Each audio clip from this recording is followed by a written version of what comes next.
প্রথম রাত্রি শুরু হয়ে গেছে। ও বাজান, আপনি আসলেও এই 3 রাত শেষ হয়ে যাবে, না আসলেও এই 3 রাত শেষ হয়ে যাবে। এই হায়াতের জিন্দেগির সময়ের বড় দাম, এই হায়াতের জিন্দেগির সময়ের বড় মূল্য। প্রতিটা সেকেন্ডের হিসাব আল্লাহ আপনাকে জিজ্ঞাসা করবে। ও ফরতারার অবস্থানরত মা,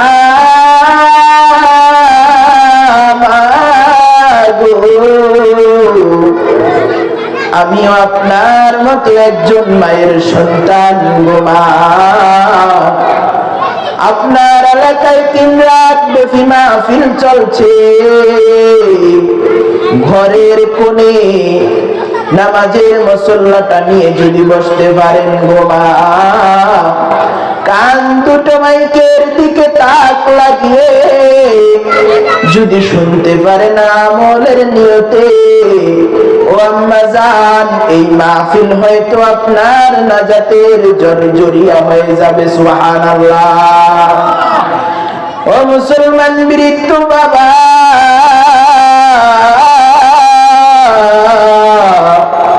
সমবয়সী যুবক ভাই, যৌবনের কারণে পরে নানান গুনায় লিপ্ত হয়ে গেছে রে ভাই।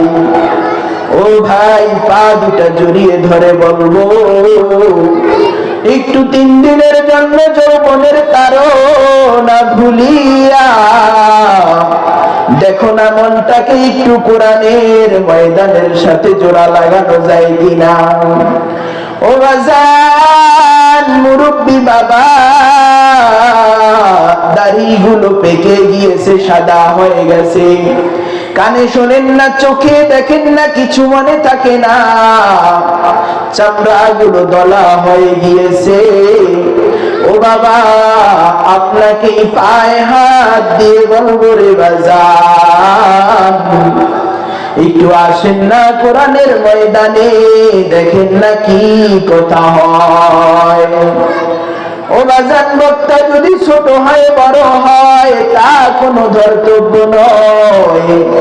বাজান রে, কোন মানুষের কোন কথায় কোন সময় আপনার পরিবর্তন আইসা যাবে একমাত্র উপরওয়ালা ছাড়া কেউ জানে না। কথা কোন ঠিক কিনা? ও বাজান, দিলের কানটা খুলে শুনবে, এই মাহফিলের বাগান 3 দিন পরে আর থাকবে না, কোনো বক্তা মাইকেও ডাকবে না। দিন দিন করে সময় চলে যাবে। বাজান রে, আমাদের চাইতে বহু শক্তিশালী মানুষ দুনিয়াতে বসবাস করছে, আজ তারা নাই। কোথায় ক্ষমতার দাফট, কোথায় টাকার দাফট, কোথায় বংশের দাফট, লাঠির দাফট, সব দাফট একদিন মাটির সাথে ধূলিসাৎ হয়ে যাবে। এত সুন্দর শরীর, এত সুন্দর চেহারা, ওই মাটির মধ্যে থাকা কীট পতঙ্গে খেয়ে ফেলবে। এজন্য বাজান অনুরোধ করে বলবো, মনটারে বুঝাও রে মন। অনেক সময় দিক সেদিক দিয়েছি, চায়ের দোকানে দিয়েছি, টিভির আড্ডায় দিয়েছি, ক্যারাম বোর্ডের রুমে দিয়েছি। ও যুবক ভাই, বহু সময় পাবজি ফ্রি ফায়ারে দিছো, একটু দেখো না মনটাকে নরম করে কোরআনের ময়দানে আসা যায় কিনা। একটু দেখো রে বা,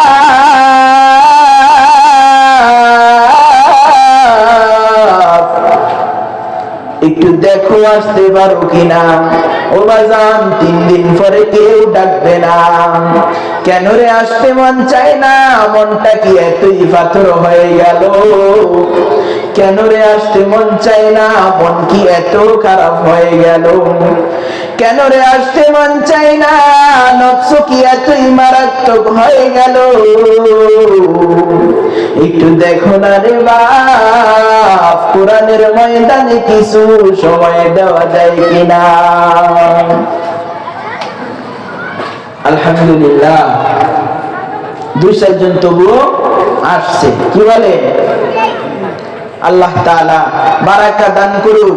একজন আসলেও আমাদের কোরআনের কথা শুনতে হবে। কি বলেন? দেখেন, বর্তমান সমাজটা অনেক ফিতনার সমাজ। সমাজটা, ভাই কথার উত্তর দিয়ে, সমাজটা অনেক ফিতনার সমাজ। গুনাহ করতে না চাইলেও জোর কইরা করাই দিবে। কথা ঠিক? অসভ্যতামিতে না মারতে চাইলে জোর কইরা মাথায়া দিবে। আপনি খারাপ কাজের মধ্যে না যাইলে আপনারে জোর কইরা যাওয়াইয়া দিবে। এজন্য সমাজটা বড় ফিতনার সমাজ। কোরআনুল কারীমের অসংখ্য আয়াত থেকে একটি আয়াত আপনাদের সম্মুখে তেলাওয়াত করেছিলাম। আল্লাহ যদি চান কিছু সময় এই আয়াতের উপর কথা বলার চেষ্টা করব। আমাদের চিন্তা, ধ্যান, ধারণা এরকম, আমরা আজকাল আলোচনা, ওয়াজ, বয়ান, বক্তৃতা এগুলো আমলের নিয়তে শুনি না, নিজে পরিবর্তন হওয়ার উদ্দেশ্যে শুনি না। শুনি কি? কোন বক্তার সুর ভালো, কে কত সুন্দর টান দিতে পারে, কে ছোট বক্তা, কে বড় বক্তা, এইগুলো দেখার জন্য মানুষ মূলত ওয়াজের প্যান্ডেলে আসে। কথা কোন ঠিক কি না? কিন্তু আসলে নিজেকে পরিবর্তন করা লাগবে, আমি পরিবর্তন হতে হবে, এই চিন্তাধারা নিয়ে কেউ ওয়াজের ময়দানে আসে না। কোরআনুল কারীমের যে আয়াত তেলাওয়াত করেছিলাম, ওই আয়াত নিয়ে কিছু আলোচনা করব। এর মধ্যে আমি আপনাদেরকে প্রশ্ন করতে চাই, আপনারা এখানে যারা বৃদ্ধ রয়েছেন তারা একটা সময় অবশ্যই যুবক ছিলেন। ছিলেন কি ছিলেন না? ভালো মতো কোন, যুবক ছিলেন না? অবশ্যই যুবক ছিলেন। দেখেন, মানুষের জীবনের 3টা কাল। নাম্বার 1 শিশুকাল, যেটা মায়ের গর্ভ থেকে 15 বছর পর্যন্ত। দ্বিতীয় যৌবনকাল। তৃতীয় বৃদ্ধকাল। এই 3টা কালের মধ্যে, এই 3টা সময়ের মধ্যে সবচাইতে গুরুত্বপূর্ণ সময় হইল যৌবনের সময়। কথা ঠিক না? সবচাইতে কেমন গুরুত্বপূর্ণ যৌবনের সময়? এই সময়টাকে আমার মা বাবা ভালোবাসে। যৌবনের এই সময়টাকে, যৌবনের এই সময়টাকে আমার স্ত্রী ভালোবাসে। যৌবনের এই সময়টাকে আমার নেতায় ভালোবাসে। আরেকজনেও যৌবনের এই সময়টাকে ভালোবাসে। আমার আল্লাহ যৌবনের সময়টাকে খুব বেশি ভালোবাসে। সুবহানাল্লাহ। আল্লাহর নবীজি হাদিসের মধ্যে কয়, ও দুনিয়ার যুবকেরা, কিয়ামতের ময়দানের দিন যেদিন আরশের ছায়া ব্যতীত অন্য কোনো ছায়া থাকবে না রে যুবক, ওই আরশের ছায়ার নিচে আল্লাহ ওই যুবককে ছায়া দিবেন যেই যুবকের যৌবনটা আল্লাহর পথে ব্যয় করছে। সুবহানাল্লাহ। শুধু তাই নয় মুসলমান বাবাজি,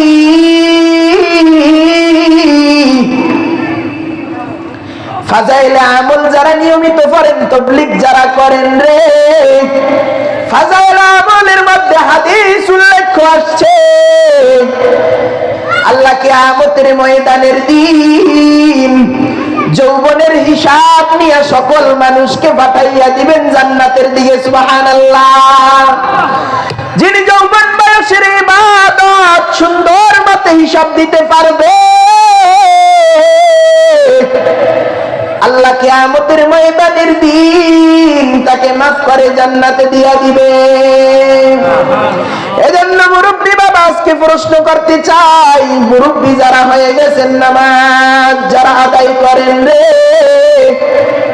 সিজদা দিলে রুকু মনে থাকে না, রুকু দিলে সিজদা কয়টা দিবেন মনে থাকে না, কখন পেশাব বের হয়ে যায়, কখন বায়ু ছুটে যায় ঠিক মতো খেয়াল করতে পারেন না। কিন্তু যৌবন বয়সে যখন ইবাদত শুরু করেন রে, একুরেট ভাবে আল্লাহর গোলামিটা করা হয়। কথা কোন ঠিক কিনা? ফরদার আমরা জান যৌবন বয়সে যখন ইবাদত করবেন গোমা, এই যৌবন বয়সের ইবাদত আপনাকে জান্নাতে পৌঁছায়া দিবে। সুবহানাল্লাহ। যৌবনটা এত প্রিয়, যৌবনটা কি এত প্রিয়। আজকে যারা দেখেন যাদের যৌবন আজকে নাই, আল্লাহ রসুল কি বলে, যৌবনে যদি কোনো মানুষ ইবাদত করে, তার বৃদ্ধকালের ইবাদত যদি ত্রুটি হয়, ওই যৌবনের ইবাদতটা দিয়া বৃদ্ধকালের ইবাদতের ঘাটতি পূরণ করে দিবেন। সুবহানাল্লাহ। কথা বুঝতেছেন? কি ভালো লাগতেছে? মজা লাগতেছে? এই জন্য রাসূল হাদিসে কয়, ইগতানিম খামসিন ক্বাবলা খামসান শাবাবাকা ক্বাবলা হারমিক। পাঁচটা জিনিস আসার আগে পাঁচটা জিনিসের গুরুত্ব দাও। এর মধ্যে একটা হইল বৃদ্ধতা আসার আগে যৌবনের গুরুত্ব দাও।